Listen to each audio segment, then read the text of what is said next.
স্বামী স্ত্রীর সংসারে তিনটি ধাপ রয়েছে। মাঝখানের ধাপ পার করতে পারলেই তারা সফল হয়ে যায়।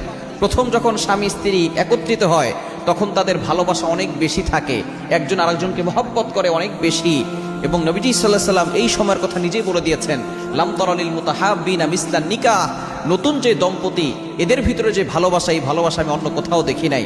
সুতরাং প্রথম যে ধাপ, এই ধাপে স্বামী স্ত্রীকে ভালোবাসে, স্ত্রী স্বামীকে ভালোবাসে।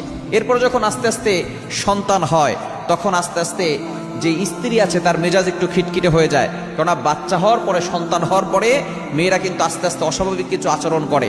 অনেক সময় স্বামীরাও এভাবে কিছু অস্বাভাবিক আচরণ করে, সংসারের টেনশন হয়, সন্তানের টেনশন হয়, স্ত্রীর টেনশন হয়, তখন দুইজনের ভিতরে একটু ঝগড়া লাগে।